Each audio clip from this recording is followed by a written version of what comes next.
So when you see that big picture, then you're asking yourself, how do I contribute to this big picture? And then you cascade that to your team as well. When it comes to continuous learning, I will always talk about that. As a leader, you have to keep learning.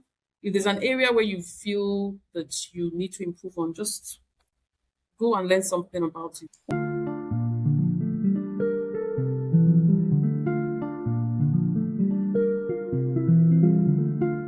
Welcome to Lunch with Leaders, the podcast where we explore what it takes to lead, thrive, and create lasting impact. I'm Adesileju Dogalanya, a TEDx speaker, leadership strategist, and the founder of African Women in STEM. Each episode features insightful conversations with innovators, trailblazers, and leaders from around the world who are transforming cultures, redefining leadership, and shaping the future of work. Together, we'll share the stories, strategies, and mindsets that will empower women in STEM to amplify their visibility, influence, and impact. So if you're ready to lead boldly, amplify your voice, and help influence what leadership looks like for women in STEM, hit follow, share this podcast, and join us every week for impactful conversations, powerful stories, and practical strategies. So happy Women's History Month. Our guest today is Ginikanwa Frank-Durugbor, and I'm going to go ahead and read her bio so you know how incredible she is. So, Ginika is a dynamic, innovative, and results-oriented leader, and she has over 19 years of experience and expertise in corporate communications, brand management, digital engagement, change communications across global teams. She's currently the head of communications, brand, and events at Lafarge Africa PLC, and a member of the Hoxine Building Materials Group. She holds an MSc in Media and Communications from Pan Atlantic University and a BA from the University of Nigeria, Nsukka. Go Lions!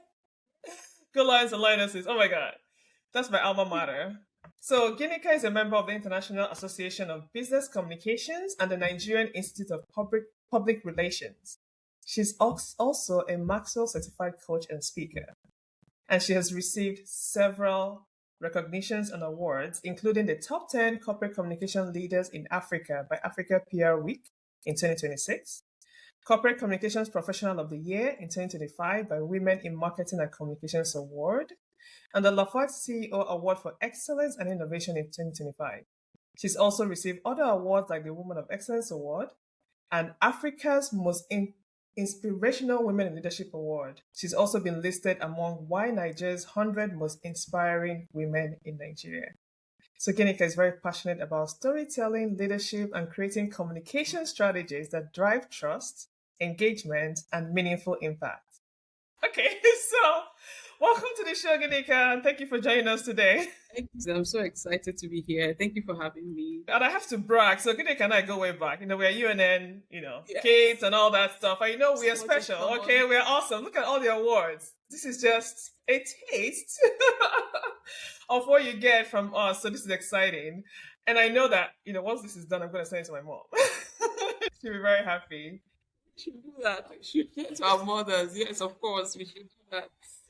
So I'm going to get into the questions. So you spent nearly 2 decades building brand narratives, corporate communications, and engagement across global teams. And you also love storytelling. And for some reason, when people get into the corporate space, they tend to forget that storytelling can also apply there. So when for you did you realize that it's a tool that you can use in your communication to kind of elevate your leadership? Oh, okay. Yes. It's been a journey, really, and over time, I've been able to define what my purpose really is, which is to inspire and motivate people by sharing compelling stories. It could be personal, corporate, whatever it is. Sharing my diverse perspectives on matters and issues, and also trying to ensure that through these narratives, I'm able to empower others. I'm able to inspire others to lead meaningful and purposeful lives. So storytelling is a very practical and impactful tool in leadership. And I say this because if you want to simplify your message, if you want to build emotional connection, if you want to increase retention, right? If you want people to remember what you're saying, the best approach is actually to tell stories.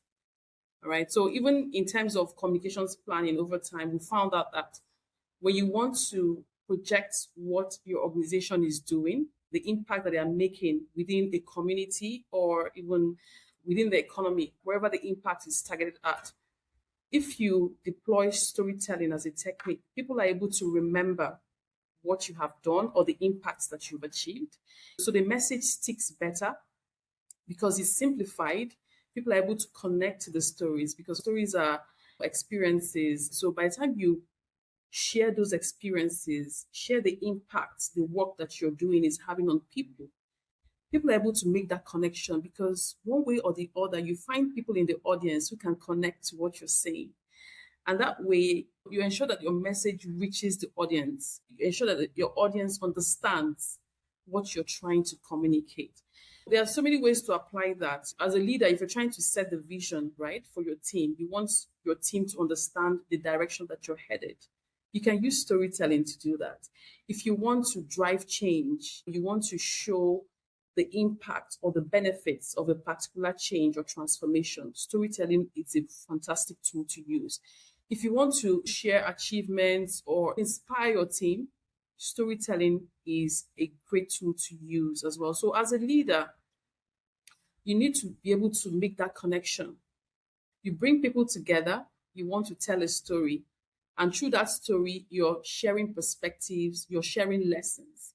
They're able to draw these perspectives and it helps to improve their workflows, improve the way they approach their work, collaborate with others, so improves interpersonal relationships and so on and so forth.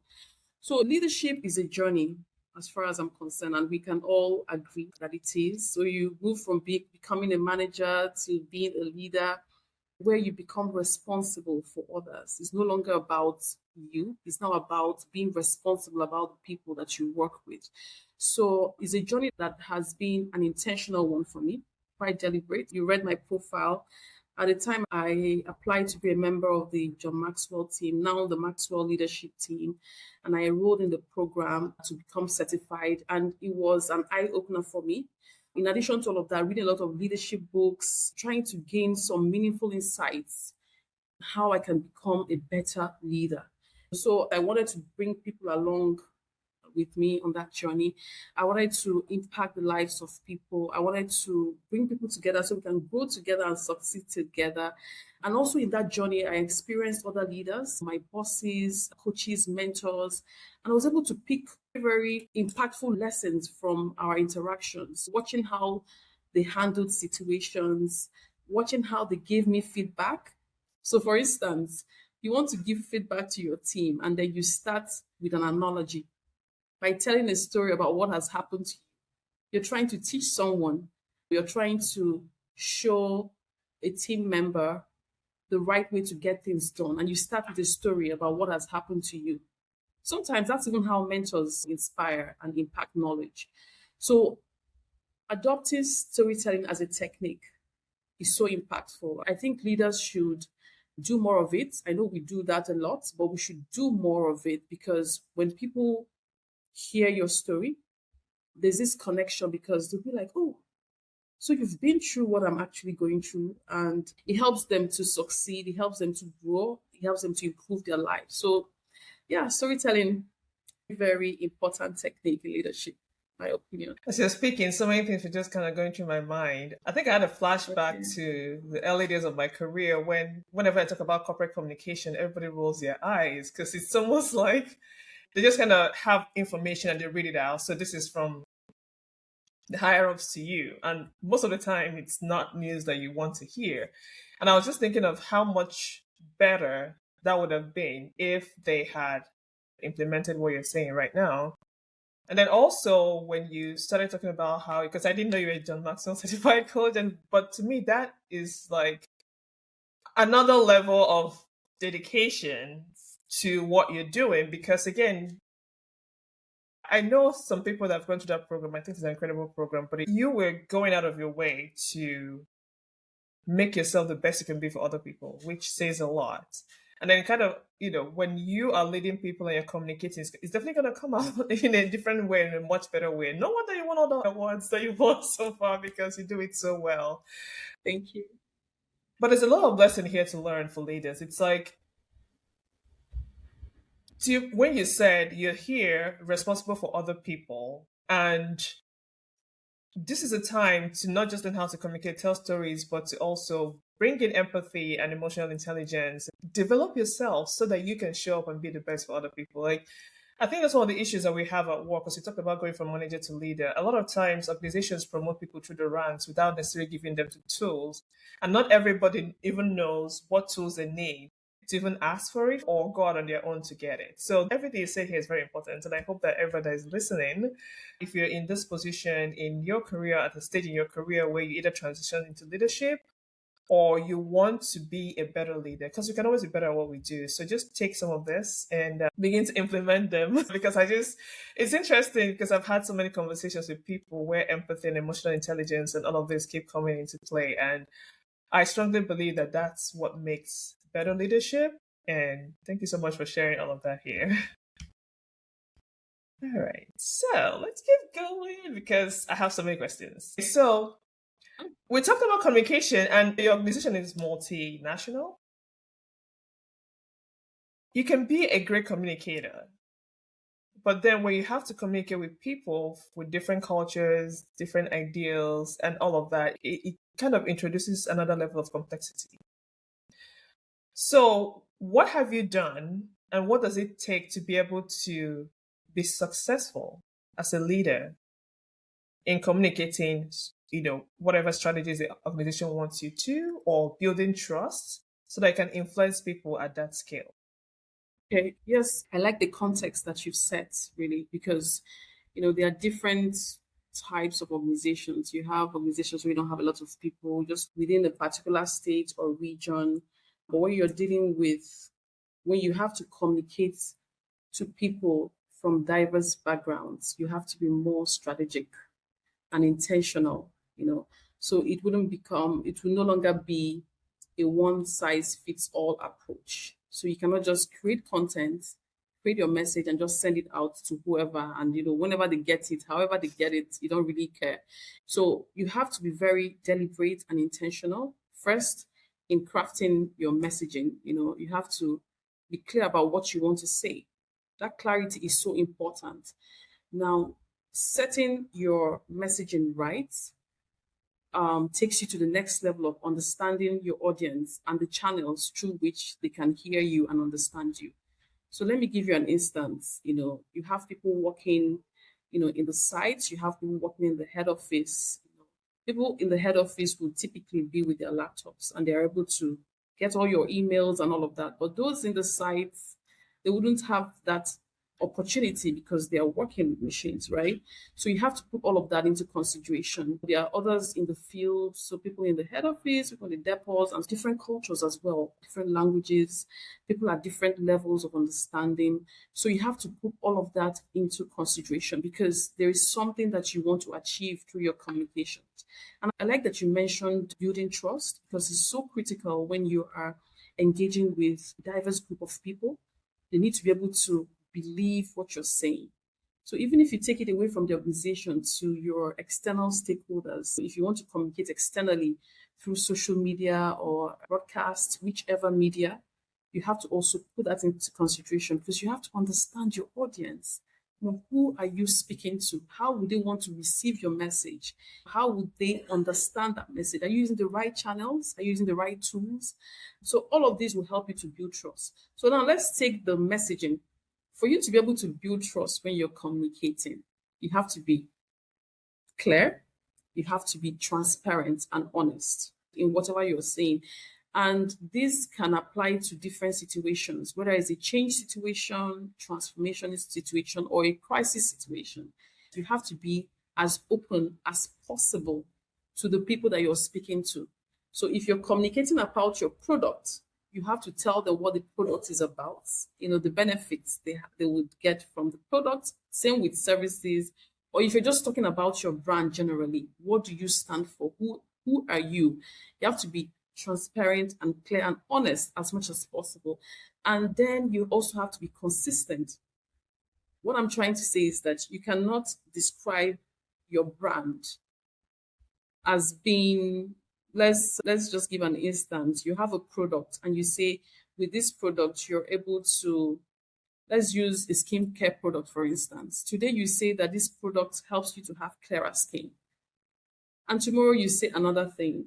By the time you keep changing your messaging, your audience starts getting confused. They won't be able to trust your brand or whatever you say. So consistency is so important in driving your message in order to build trust. Another thing to consider is personalization. With the way the world is going, you talked about artificial intelligence in backstage. People want to feel like you are talking to them. I talked about it's no longer a one size fits all approach. Information messages need to feel personalized, and you have to be so detailed in how you craft your messages so that your audience feels like you're talking to them. And so when you're doing that, you're able to build that connection, you're able to build that trust, allowing feedback. Beyond the communication, then you now move to engagement. You're talking to a diverse group of people, employees, for instance. They should be able to share their opinion as well. They should be able to share their feedback from the information that you've shared. Our digital sites and platforms enable us to do that as well, where people can type in comments or like your post or share.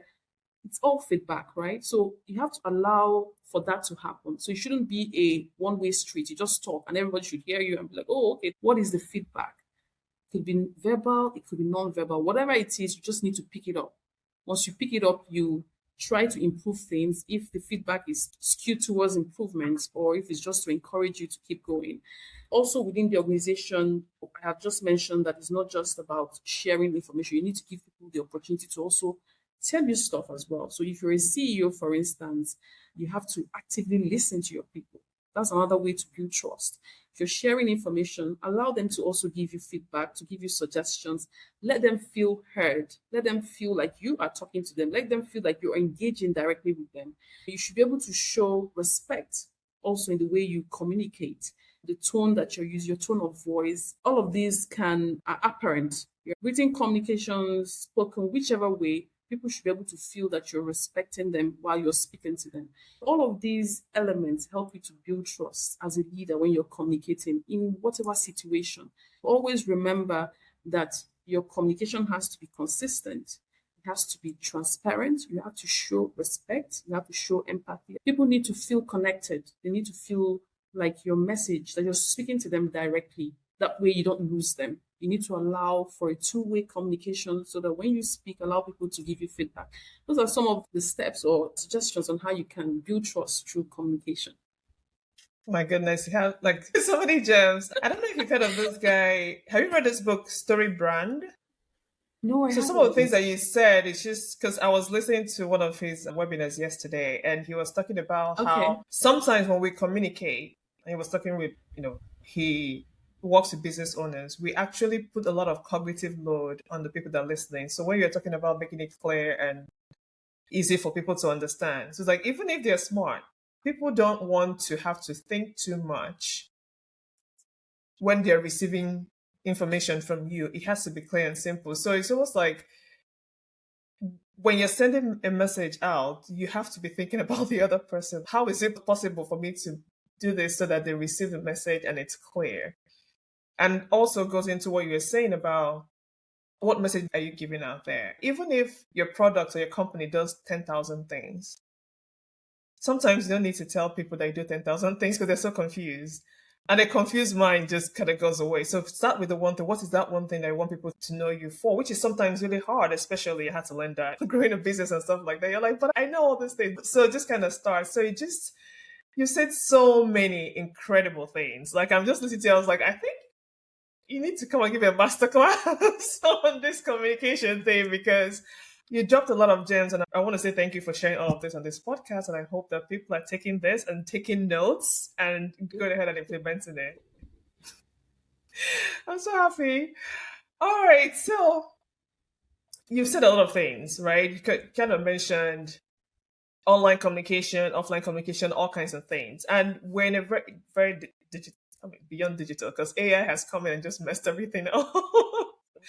And, people keep saying we're now in a trust economy. So it's like, okay, we don't even know what AI is anymore. And we want to be able to trust the people that are giving us information. So, how can, especially for you, for example, you're leading a global team and you definitely can be present. And there's some leaders that are like that cannot be, even if their team is not global, even if it's local enough to one state or to a nation, you can be present every single time you're trying to share something.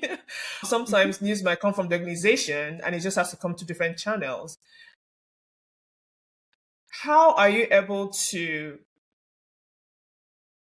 be authentic in your communication and still keep it credible and still have that authority? Because balancing the thing between giving your message and also trying to get people to believe in you, it's really hard. So you have to be yourself, you have to be credible, but you're also a leader and you also have to have some level of authority. So how do you combine all of that, especially in this crazy AI age where we Exactly. are Exactly. reinventing communication pretty much? Yeah, yeah. So, when I think about artificial intelligence and how people, the level of trust that people have on AI generated content or even artificial intelligence in general, authenticity is a key aspect of that. It's about aligning your words with consistent action. So as a leader, if you make a commitment, if you give a promise, you have to keep it, right? To your customers, to your employees, your team members, whatever you say that you're going to do, make sure that you do it.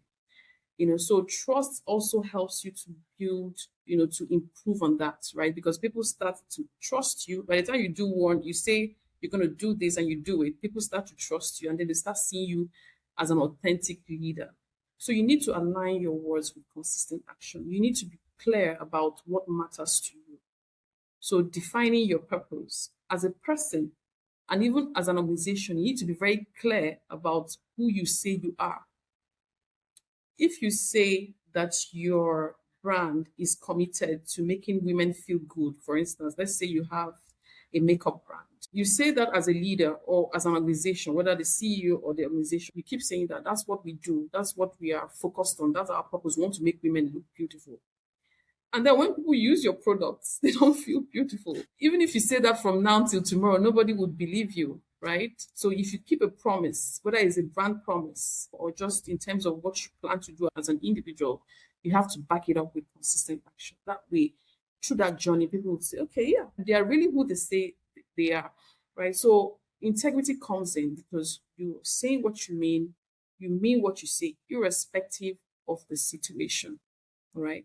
Even when you find yourself in a crisis situation, right?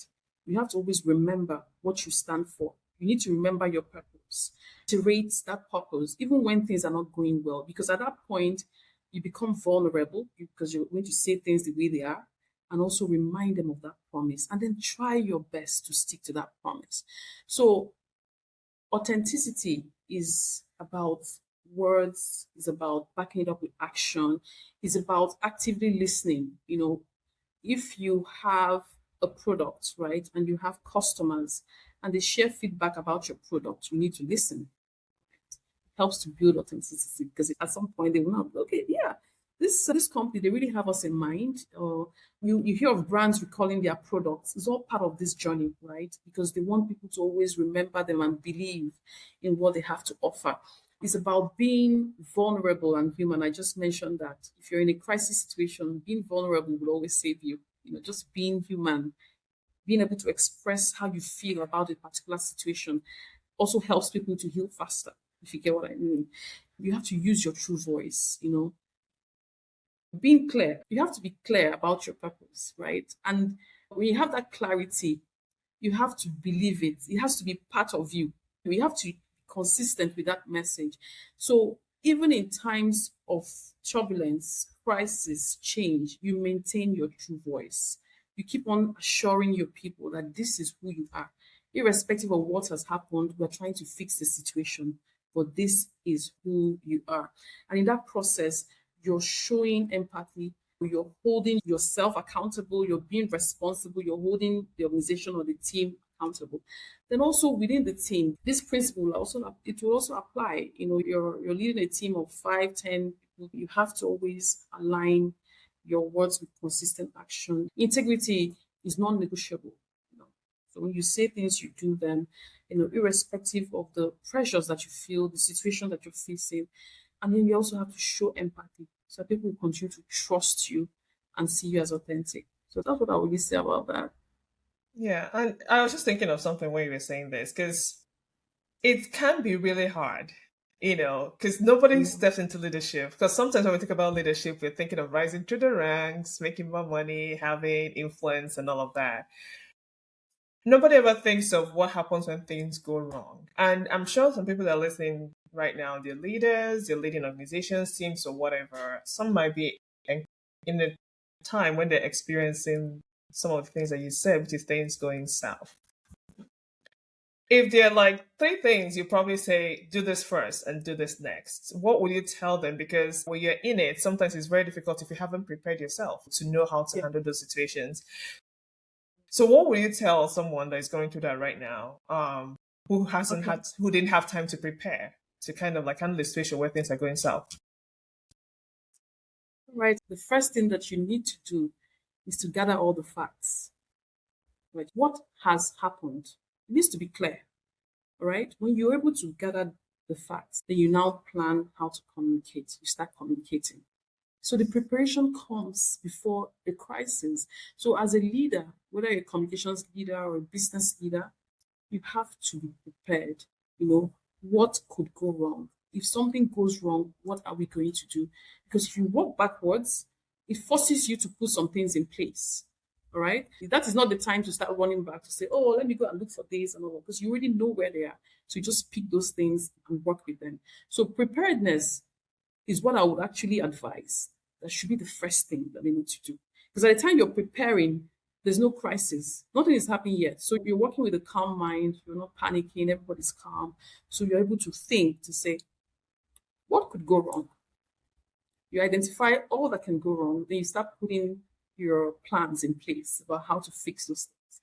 And so when that thing goes wrong, whatever it is, you're just going to pick up. It becomes a plug and play. But there are also situations where you don't see some things coming, right? You still adopt the same principles, which is understand exactly what has happened. Just put out a statement, let people know that you acknowledge that something has happened. Because it's even worse that something terrible has happened and no one is hearing from you. So we acknowledge that something has happened. However, we don't have all the details and we're going to come back. And then when you come back, you have to apply all those things I've talked about: authenticity, building trust. When you're speaking to them, when you're writing about it, you have to be as transparent as possible. You have to own up to your own mistakes. When you now do that, you have to also tell the people what you're going to do better. All right, we're putting this in place to ensure that this doesn't happen again. And then you reiterate your purpose. You remind people of who you say you are. Right? So that's process of communicating. There are different aspects of it. You have to show empathy. You have to watch your tone of voice. Timeliness. If something has happened, you need to know the right time to communicate. You cannot leave it for 48 hours, for instance. You have to be quick because whatever you do, people can read meanings into it. And if you want them to be able to trust you and also believe that you feel what they feel, you have to show empathy. And that also includes showing up on time. With all of that, you should be able to manage the situation, manage the stakeholders involved, engage them. You have to have an engagement plan because if there's a crisis situation, I can just imagine that there are different stakeholders involved and all of them will require a different mode of engagement. The way you engage a family is not the way you will engage an institution, for instance. All right. So your engagement has to be tailored to the stakeholder that you're talking to. When you do that, in the end, we hope everything turns out well. Then you review and put together reports where you put in some of your reviews, your findings, add it into your repository so that it helps others coming after you to say, okay, when this situation happened, this was what was done and this was what we learned from the situation. So like I said, as a leader, You have to be prepared. That's the first step to managing crisis situation. And then when it happens, gather all the facts and then follow all the steps I shared. Assess the situation, communicate, communicate in a timely manner, show empathy, be vulnerable, show that you're human, and use your true voice. And then engage appropriately with your stakeholders and ensure that you have a full report of what has happened that you put in your repository. At the very base, we'll go down to something is terribly wrong, and just kind of filling that void with information I don't want them to fill it in with. So that is a very critical thing. I'm glad you brought it up and mentioned that. So thank you so much. Again, masterclass. Okay, so I mean, again, I think you're probably one of the best communication specialists. So let's keep going because Oh, this is I amazing. need to Thank ask you all for the that questions compliment. that are related to this. Yes, go ahead. So, especially for when you talk about building a brand, we think about Yes, organizations, companies, entrepreneurs, and yes. so on. But professionals need to build a brand, and especially now, because I saw this thing on LinkedIn when somebody was saying that looking for a job these days is literally like crazy. Once upon a time, just put some kind of resume together, cover letter. Now you have to have a whole like pitch and I all this mean, kind of stuff. So, as important as it is for companies and organizations to have a brand that articulate their value and all that, it's even more important for professionals to do that right now. So, most of my audience are women in STEM professionals. So, what would you tell them about building their brands so that they can have the impact that they want and have people see them exactly how they want to be seen? There's a lot around being a woman in STEM and how you show up and everything, but also there's some parts of that which you can control, which is actually what we put out there as our value and our personal brand. So, what would be your advice on how to articulate that so that it serves them in their career? okay. First of all, I love women in STEM. Oh, I do. And I also love to see girls in STEM. But there's just something about seeing a young girl in that line is exciting. It's something that inspires me. I'm not in STEM, I'm in the arts really. But I love to see young girls that are aspiring to become and to be in STEM, science, mathematics, and all of that. Fantastic engineering and all of that. So it's always good to inspire them, right? Make them understand the how, but when someone is just standing and others are looking and drawing inspiration from them, because a lot of young people are looking up to you. You have the opportunity to inspire a lot of young girls if you're a woman in STEM. They're looking up to you. They are seeing the things that you're able to achieve, that maybe in their environment, wherever they are, maybe they would have heard that those things would be possible for them to achieve. And then you are there as beaming lights, doing your stuff, inspiring them, and they are drawing every strength from you. So I love the whole concept. And I also admire your work, Women in STEM. Very great. So I would say the first thing that they should consider is to be self aware. You know, I always say that even as a person or as an organization, you have to be aware of who you are. You have to be self aware to understand your areas of strength, your weaknesses, areas of improvement. You want to show that there are so many possibilities that you're in STEM. You're also showing that it is possible to achieve great things when you're in STEM. So, identifying your niche, identifying your passion, be able to craft an opportunity for yourself and for others, then you also clearly articulate who you're speaking to. Who do you want to reach? There are so many platforms available. You can create your own platform or use existing platforms. But if your passion is to inspire the younger ones, the young girls in secondary school that are aspiring to become like you, where would you find those young girls? In secondary schools. All right. You will find them in secondary school. So that means that you have to tailor your message to secondary school students. I'm just giving an example. So knowing who you're targeting because you know what you're passionate about would help you to direct your message better. All right. Then you now use the right channel. So in doing that, you become a voice. In doing that, you become a thought leader. You start to influence others, right? And you do that consistently over a period of time. You reach out to more people, you reach out to organizations like the African Women in STEM, and there are so many other organizations within the government and in private practice that would help you to reach more of these young people that you're targeting, right? So identifying your audience, knowing where to get them, knowing who they are, when you know how to get them, you're able to tailor your message. Consistently doing that makes you an inspiration, makes you a model. Through that, you start to build your influence. Get to know you, got to know you better. The start to trust your messages, what you're saying. And I'll say you back it up as well. When you're saying the things that you're doing, you have to also demonstrate. You have to show them the impact that you're making within the field, right? If you've built something or you've created something, also share that with them. They're able to make that connection. Inspiration continues to grow. They start seeing you as a woman of influence. And then also, there's a continuous learning. I wouldn't forget that. You have to continue to learn, right? Don't just stop and say, okay, I've gotten this degree, I've gotten my master's degree. What about other certifications in your field? Go get them as much as possible because the more you learn, the more you know, and then you are able to impact others. The last thing I will also say is that for every woman in STEM, make sure that as you're rising, you're dragging another woman up. You pick a few people, focus on them, be committed to them, encourage them to aspire to those great things that you're doing. Right. So as a woman, this is Women's Month, right? So as you're rising, as a woman in STEM, you want to be influential in that field. Ensure that another woman is tagging along with you. Okay, I have chills. Yay. Because you kind of started with when we talked about it that you listened to my TEDx, and that's basically one of the things that I said. Self-awareness is like fundamental. Because even everything you've talked about today, if you don't know who you are, what you want, any of those things, you can't achieve anything because who are you showing up as really? And who do you want to Exactly. show up and influence or affect or impact or change?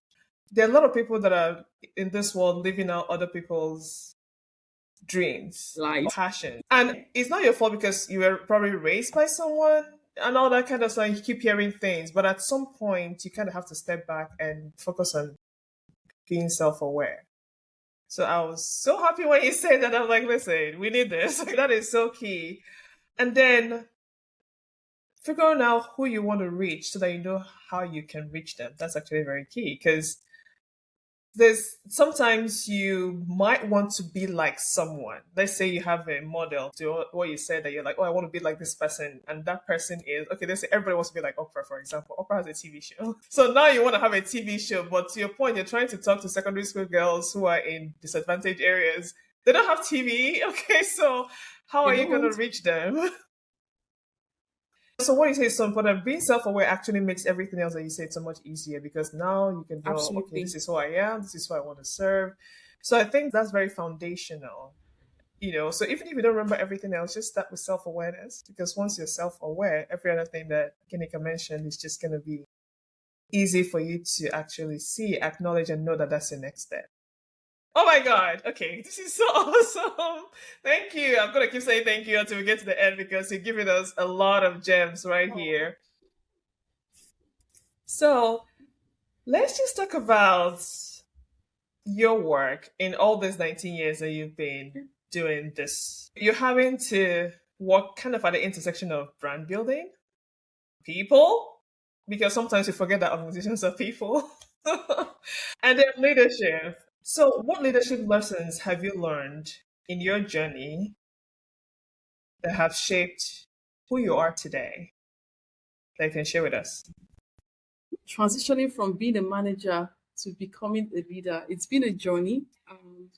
I must acknowledge my bosses and coaches, the books I've read, the experiences I've had. It's been an interesting journey. With every passing day, typically after work, some days I just sit down and I try to think about how my day went, some of the things I picked up, some things I could have done better when it comes to leadership, and I try to improve on them. So that's what I mean by saying that it's a journey, it's a continuous process.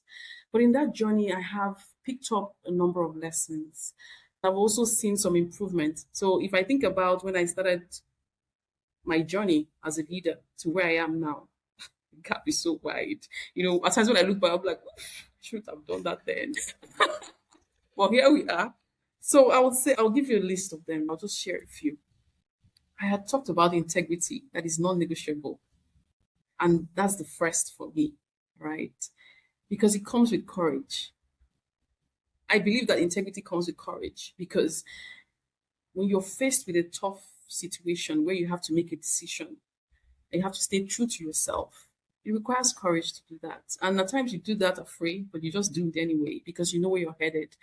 So when you say things, they have to be true. I don't know how else to describe it or define integrity, but that's really what it is. When you're asked a question, and I'll give a simple example. You're supposed to deliver on something and you couldn't meet up, and you're asked, why couldn't you deliver it?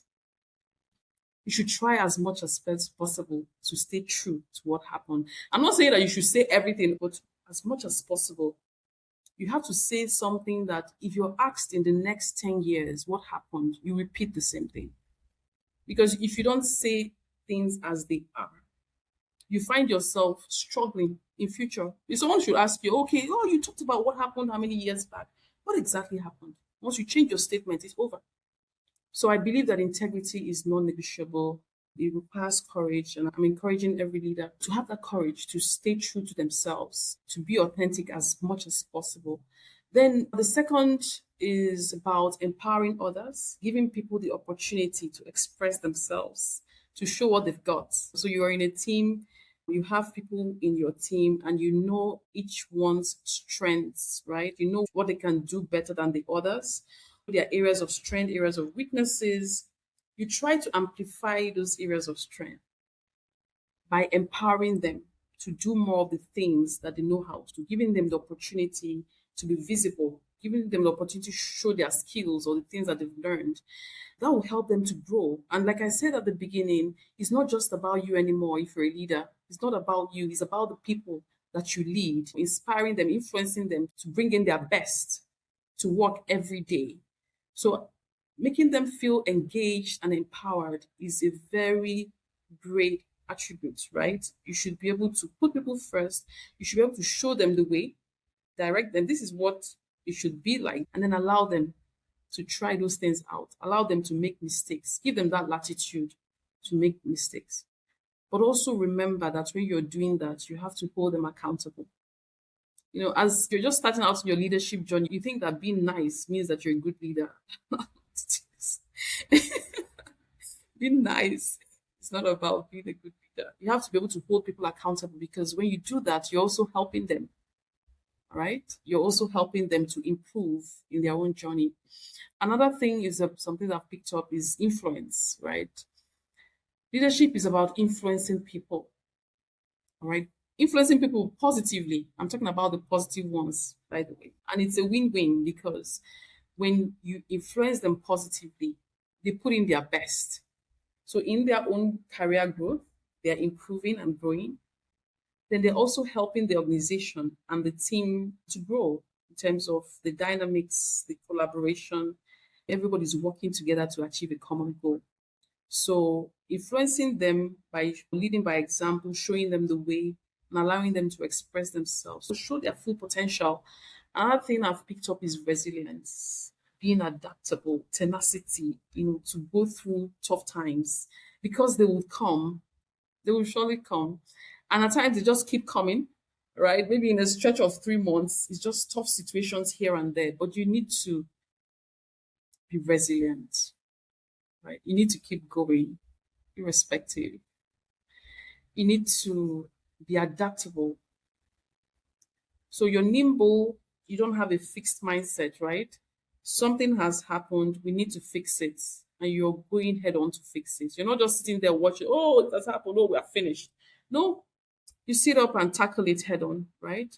So that tenacity is also very important. It's one of the skills that you have to imbibe as a leader, to be tenacious.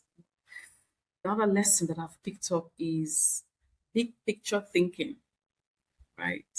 You have to have that big your minds. You have to be very strategic.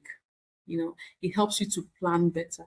It helps you to almost like foresee things where helps you to be proactive, right? You see the big picture, then you align your actions alongside that big. And it also requires that you understand your operating environment, right? You understand your business model, you understand the objectives of your organization, right? So when you see that big picture, then you're asking yourself, how do I contribute to this big picture? And then you cascade that to your team as well. When it comes to continuous learning, I will always talk about that. As a leader, you have to keep learning. If there's an area where you feel that you need to improve on, just go and learn something about it, read about it. Books are great. There are some questions I've had in my career journey. I'll just be wondering, how do I tackle this? And I'll just get a book that talks about that issue or challenge. And when you're done reading that book, you're good to go. So you can talk to a mentor, you can read a book, but just continuous learn. The last thing I'll say is humility, right? You have to be humble as a leader. And that becomes apparent when you talk about things that you do in terms of how you're able to accept feedback. Because if you're a leader and you don't like to hear feedback, you have a long way to go, really. You should be open minded to hear and accept feedback because it helps you to improve on whatever you're doing. So, those are some of the lessons I would like to share. I know it's a long list, Oh my right? goodness. See, I'm already thinking, right? Lessons that Ginikanwa, I mean, all of them are really critical, very important. And again, you've had a long career, so all these things come up. But Yeah, write it down, okay? I'm just gonna look at them, yeah. but definitely there's none that you can take and leave the other because they all come together to actually make you the best person that you can be. And I'm glad that you brought up continuous learning because sometimes we confuse learning with schooling. Mm, But if someone said if you're not learning, you're dying, because how else are you gonna improve yourself? You're always evolving, so you're not the same person that you were yesterday. Hopefully you're better. But in that your better state, you need things to kind of feel, the void that was created when you dropped the things that you, you left behind, right? And you have to fill it up with things that make you grow and move to the next level. So you said this before, you brought up again, that's really critical. And again, honesty, integrity, all of those things, very important and very critical. And I know that you are taking all of these lessons that you've learned and you're kind of putting them together in your 3 minute convos that you're sharing with us. I've been reading all your stuff on LinkedIn. And then when you decided to start a YouTube channel, I was like, oh, this is so amazing. I'm watching this and I'm like, this is such a well produced show. Who is this girl? I'm glad I know her now. So when she blows up, I'll be like, I was reading the Canva before it became a YouTube thing, so everybody come and congratulate me. But you've had yeah. such incredible conversations and an amazing guest. So I really want you to tell us more about what kind of inspired you to start that Okay. and what you're looking to achieve, with this Okay. project. Yeah.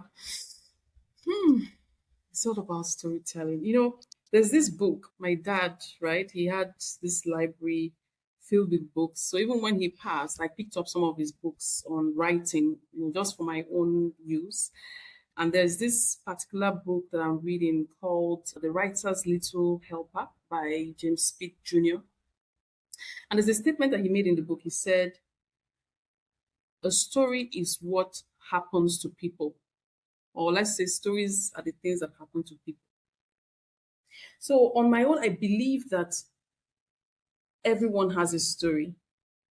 Everyone has a story and everyone has something to give. And the only way to know what they have to give is to have a conversation with them so they can share their perspectives, share their experiences, share the things that they've learned.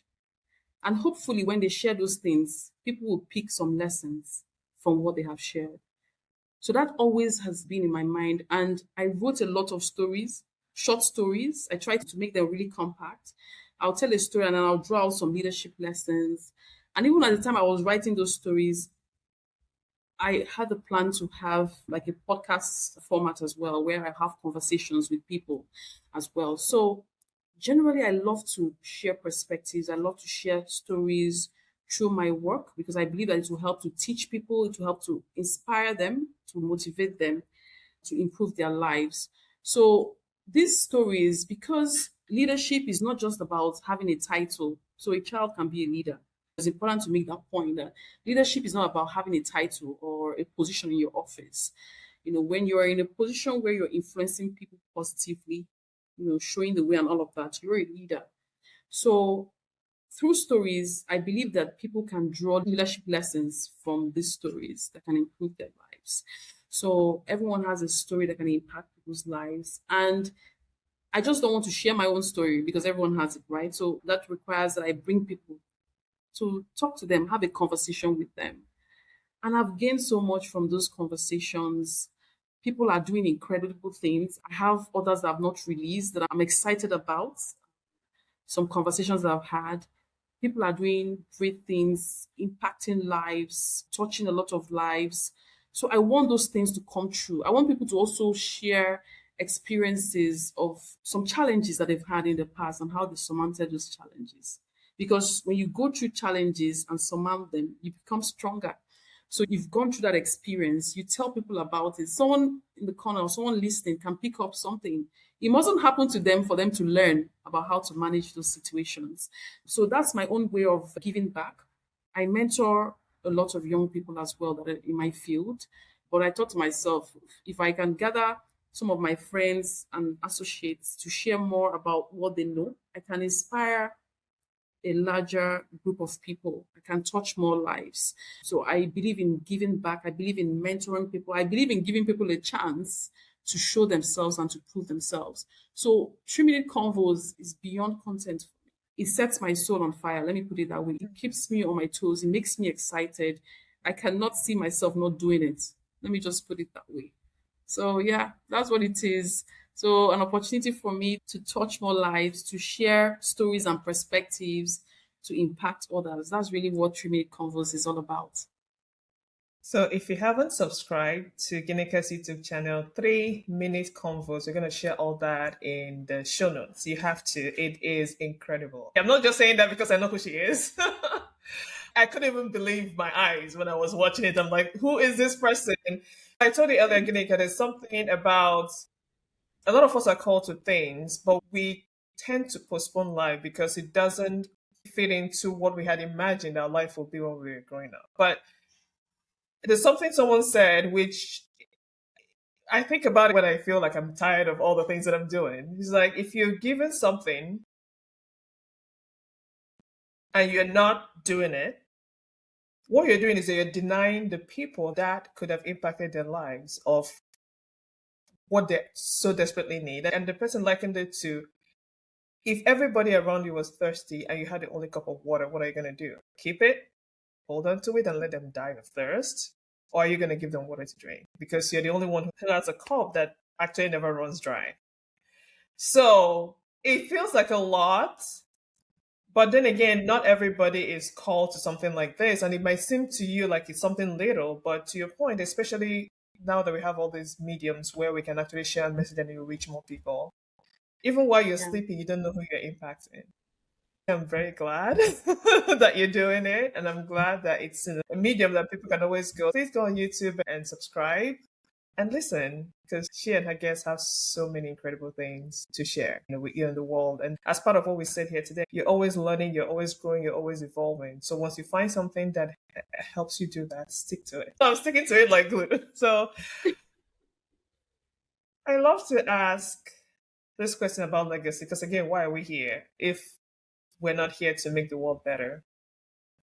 So when you think of what you're doing through your life and through projects like 3 minute convo, through your storytelling, your leadership, and all of that, what do you hope that people will feel empowered to do because you made it possible for them?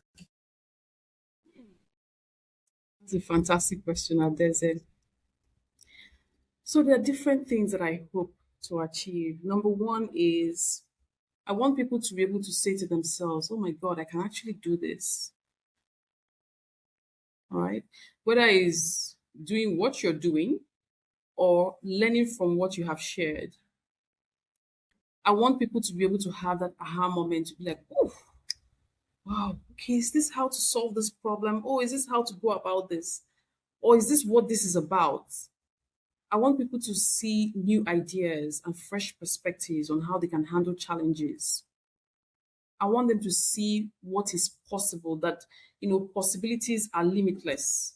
Those are the types of impacts that I hope that my content makes on people. So it's not just about pushing it out there, it's about leaving that strong legacy. I want people to say, I need to solve this challenge. Let me go to this platform and get a solution. So you're a young person. I always tailor my content towards young managers because I feel they're just getting in there. They don't know how to do some things or get some things right because they're just starting out. They should be able to get information. They should be able to stay inspired by watching those videos, right?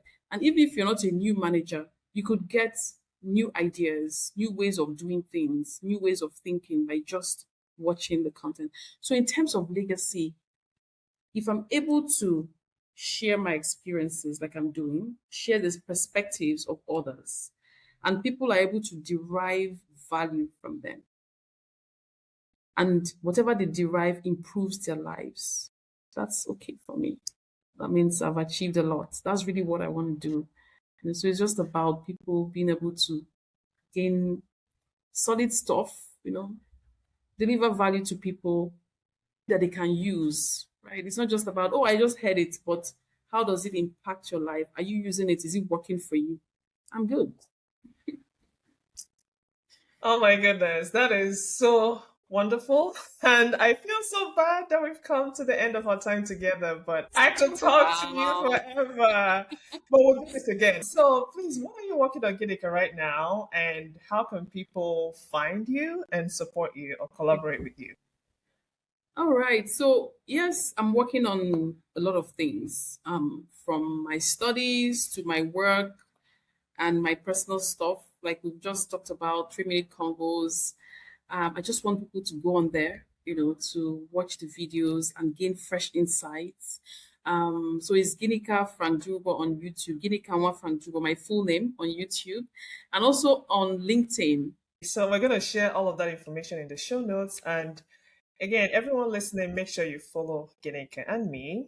And I keep saying this all the time. If someone says reach out, please take advantage of reach out. They're very generous with their time and talent, and they have so much to share and so much that you can learn. So, like Ginika said, with this podcast, we're always looking for you to take something away. So I want us to reach out to Ginika and me and let us know what you love most about this episode, what you learned, and what you're going to take action on.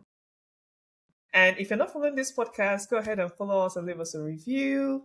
And in the future episodes, solo episodes, I'm going to shout you out and reading some of your reviews on air. But please follow us, tag us, let us know what you learned and one thing you're going to take action on today.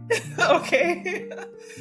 So thank you so much, Ginika, for joining me. This was absolutely incredible. Thank you so, so much for showing up here today and just sharing all the wonderful things. And thank you, everyone, for listening, for joining Ginika and I. And this is Women's History Month, so let's continue to celebrate trailblazing women. Bye.